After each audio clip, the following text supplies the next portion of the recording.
Hello, Namaste. Happy New Year 2021.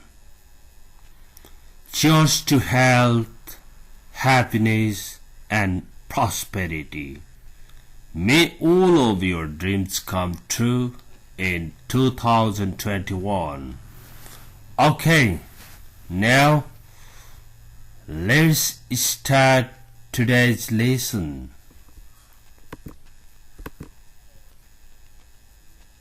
हामी continuously अंग्रेजी भाषा सिक्ने र अंग्रेजी भाषा जान्ने नै बनेर देखाउने क्रममा छौं। आजको यस भिडियोको अलिकति फरक स्टाइल छ। के फरक स्टाइल छ भन्दाखेरि शब्दहरू सिक्ने अनि यहाँ प्रयोग गर्ने र अलिक बेसिक लेभलको स्टुडेन्टहरुलाई गाह्रो हुन पनि सक्ने खालको छ, तर सिक्नु त परेको छ। किनभने उनले शान्त स्वरमा उत्तर दिइन् कि उनीसँग भन्ने केही पनि थिएन। यस्तो कुरा त गर्न मन लाग्छ, त्यसकारण पनि जान्ने भन्नु नै पर्छ है। अब यहाँ हेर्नुहोस् त, रिप्लाई को V2 रिप्लाइड, REPLIED replied, उत्तर दियो। काम काम शान्त, काम शान्त, काम मात्र भन्ने पुग्छ है यसलाई, काम शान्त। मिसफर्चुन दुर्भाग्य, अपसेट उदास चिन्तित, अपसेट। अब यहाँ हेर्नुहोस् त, she replied in a calm voice, शान्त स्वरमा भन्दाखेरि इन अ काम भोइस भनिदो रहेछ। She replied in a calm voice that she had nothing to say, उनले शान्त स्वरमा उत्तर दिइन् कि उनीसँग भन्ने केही पनि थिएन। She replied in a calm voice that she had nothing to say. Okay? अब मेरो भन्नु केही छैन भन्नु पर्यो भने I have nothing to say. यहाँ त केही थिएन भन्नलाई याद आयो, तर यसको बारेमा मेरो चाहिँ भन्नु केही छैन है साथीहो भन्नु पर्यो भने I have nothing to say about it. यसको बारेमा मेरो भन्नु केही पनि छैन। यसरी शब्दहरू सिक्दै जानुपर्छ। अब कसैलाई शान्त स्वरमा बोल, don't be so noisy, okay, please speak in a calm voice, यस्तो खालको पनि त प्रयोग गर्न सकिन्छ। यहाँ यो मात्र सिक्ने होइन, यसबाट नै ज्ञान प्राप्त गर्ने हो। नेक्स्ट, क्वाइट प्लेस, शान्त ठाउँ, बिसाइड अ रिभर, खोलाको छेउमा, बिसाइड भनेको छेउमा। डिसअपियर, हराउनु, अदृश्य हुनु। टेक अ रेस्ट, आराम गर्नु। We decided to go to a quiet place and take a rest. हामीले शान्त ठाउँमा गएर आराम गर्ने निर्णय गर्यौं। ओके, किन त suppose why they decided that they need rest, they need peace. Peace आवश्यक भयो, शान्ति चाहियो, रेस्ट चाहियो। त्यही भएर we decided to go to a quiet place and take a rest. अब कोही चाहिँ एकदम भीडभाडले गर्दा दिक्क भएको देख्नुभयो भने कुनै शान्त ठाउँमा गएर आराम गर भन्नु पर्यो भने तपाईले please go to a quiet place and take a rest भन्न सक्ने हुनु पर्यो। ओके, नेक्स्ट यी सबै शब्द सिक्दै जाउँ है डिकेड्स अगो भनेको दशकौं अघि लिटरेट मदर्स शिक्षित आमाहरू इल जोड्दियो भने इलिटरेट हुन्छ अशिक्षित हुन्छ लिटरेट भनेको शिक्षित हुन्छ लिटरेट मदर्स अनि एक्सपर्ट्स भनेको विज्ञहरू यहाँ हेर्नुहोस् त के लेखेको छ literate mothers can play an important role in their family शिक्षित आमाहरूले तिनीहरूको परिवारमा महत्त्वपूर्ण भूमिका खेल्न सक्छन् ओके अब यदि आमाहरू शिक्षित छन् भने तिनीहरूले महत्त्वपूर्ण भूमिका खेल्न सक्छन् भन्नु पर्यो भने चाहिँ के भन्ने त if the mothers are literate they can play an important role in the society in their family भन्दै कुरा गर्न भयो अब यसबाट नि तपाईले त्यस्तै गरी अरु पनि बनाउनु पर्यो पैट्रियोटिक देशभक्तलाई पैट्रियोटिक भनेर भनिन्छ ब्रेव बहादुर करप्ट भ्रष्ट करप्सन भनेको भ्रष्टाचार हो करप्ट जो भ्रष्टाचार गर्छ त्यसलाई करप्ट भनिन्छ करप्ट भ्रष्ट पेशेन्ट धैर्य सहनशील यहाँ जंगबहादुरको कुरा छ Jang Bahadur was a very brave and patriotic man Jang Bahadur धेरै बहादुर र देशभक्त मान्छे थिए ओके नेक्स्ट सर्व्ड सेवा गर्यो सर्व्ड सेवा गर्यो सर्भिस भनेको सेवा भयो गभर्नमेन्ट सर्भिस भन्यो भने सरकारी सेवा भयो सर्व्ड भनेको सेवा गर्यो भवको रूपमा यसरी सर्व्ड भयो एसीआरभीई को V2 भयो यो पास्ट फर्म इनरोल्ड भर्ना भयो वाज इनरोल्ड भर्ना गरियो वाज इम्प्रिजन्ड कैद गरियो यहाँ हेर्नुहोस् त पटुल enrolled at the University of Agriculture in Chitwan for higher education.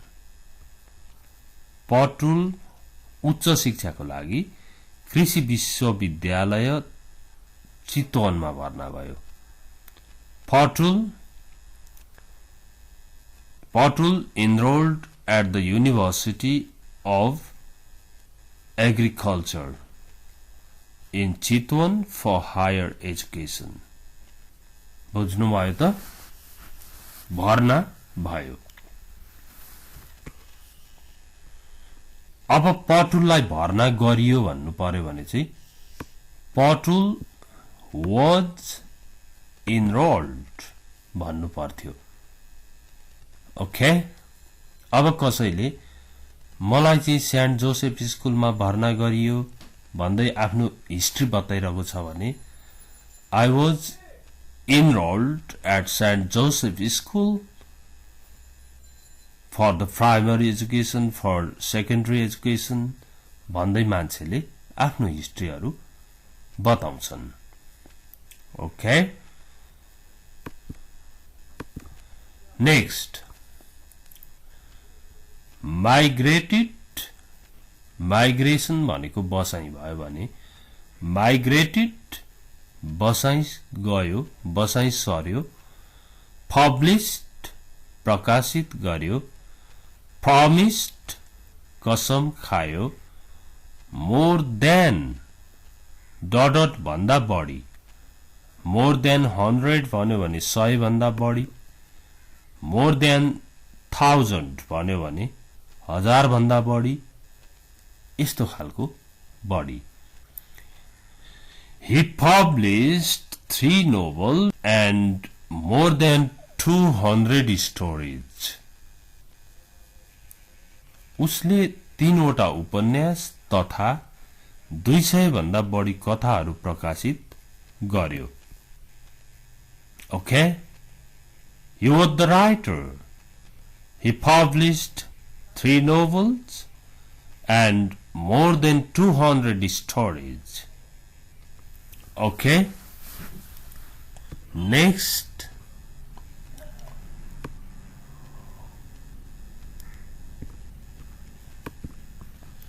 आज धेरै लामो शब्दहरूको लिस्ट पढ्ने दिन छ.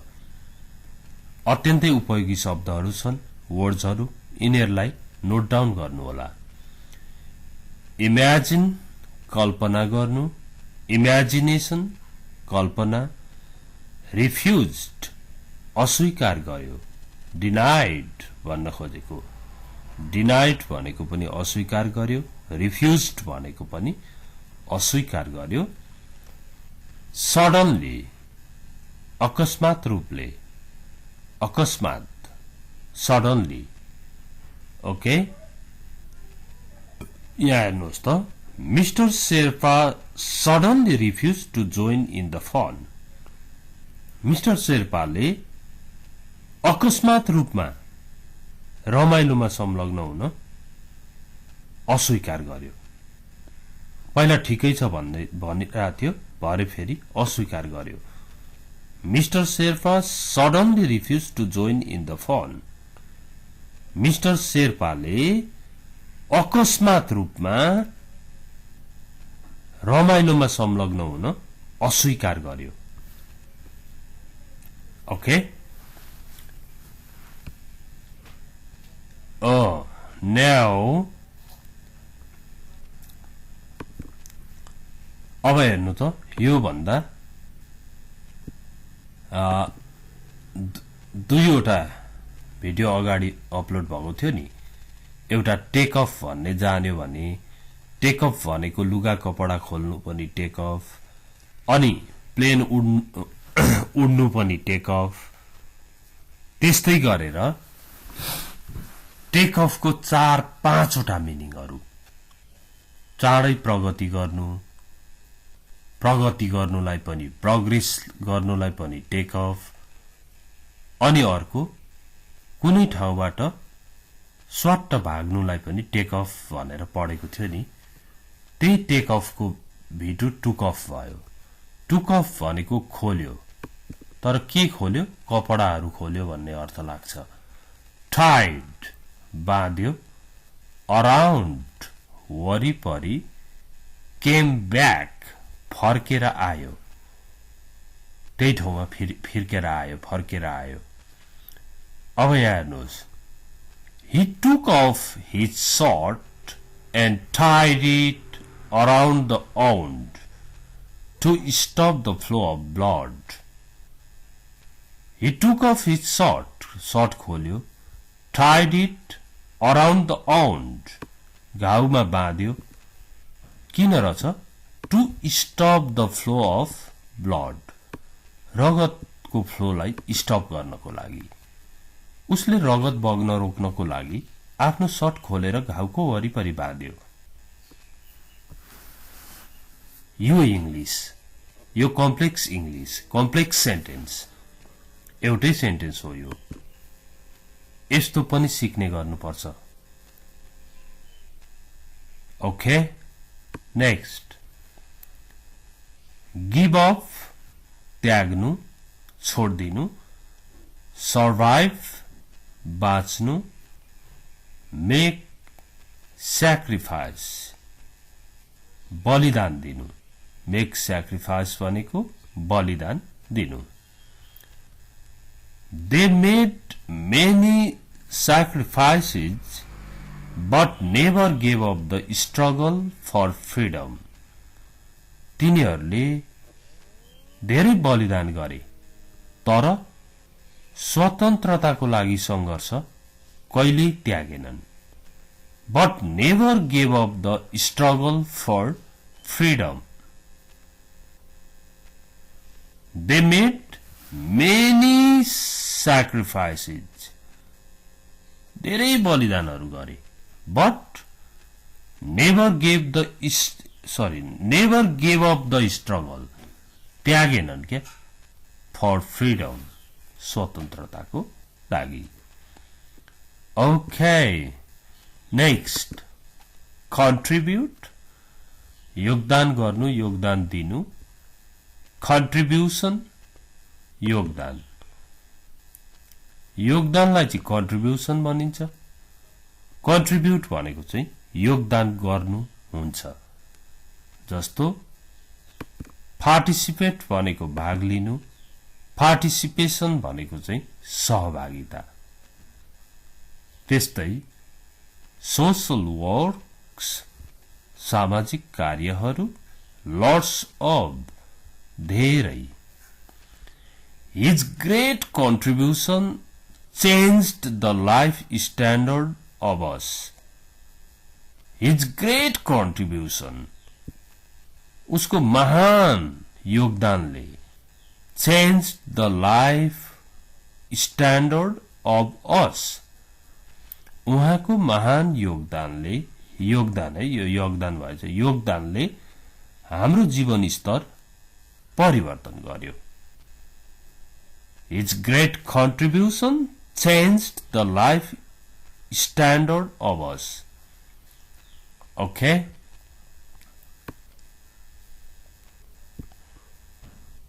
अब हेर्नु त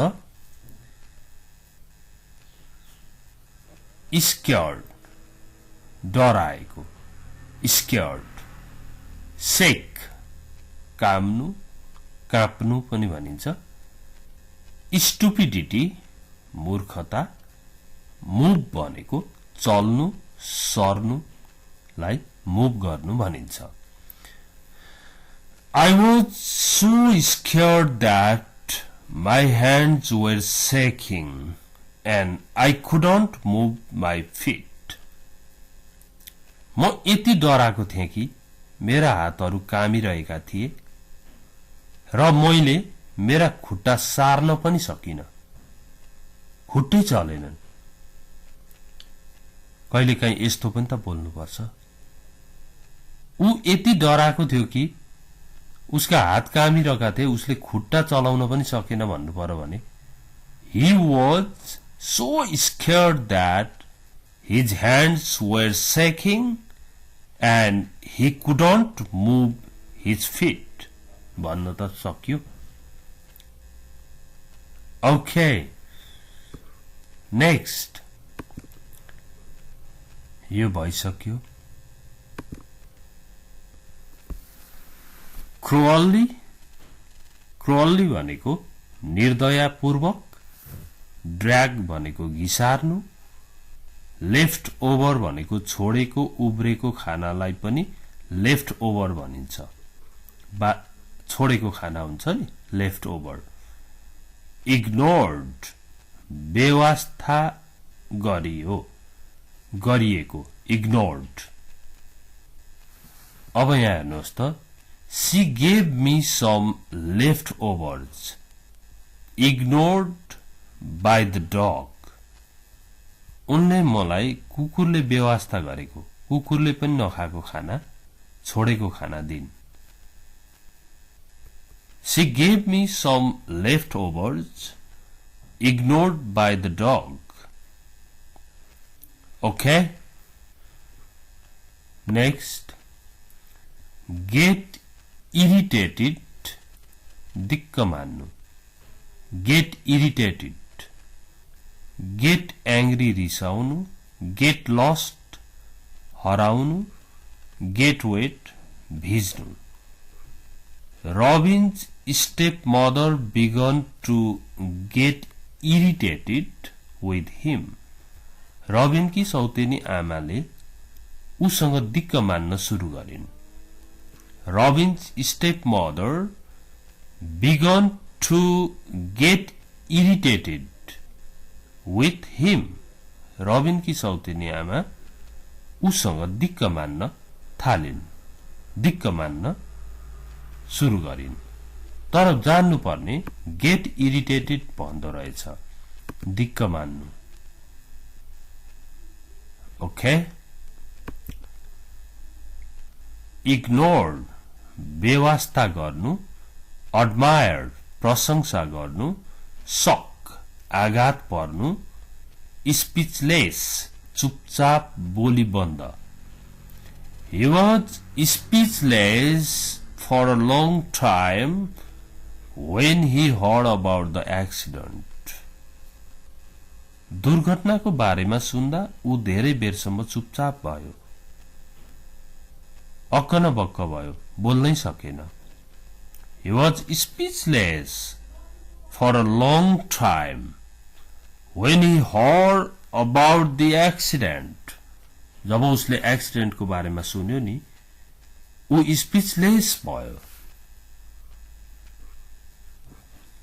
ओके यी शब्द सिक्नको लागि बनाइएको हो अब जम्मा 3वटा स्लाइड मात्र बाँकी छ वर्शिप पूजा गर्नु डिभोटिज भक्तजनहरू फेस्टिभल चाडपर्व रिसिभ प्राप्त गर्नु यहाँ हेर्नुहोस् त loads of devotees go to Pashupati temple to worship lord Shiva भगवान शिवको पूजा गर्न धेरै भक्तजनहरू पशुपति मन्दिर जान्छन्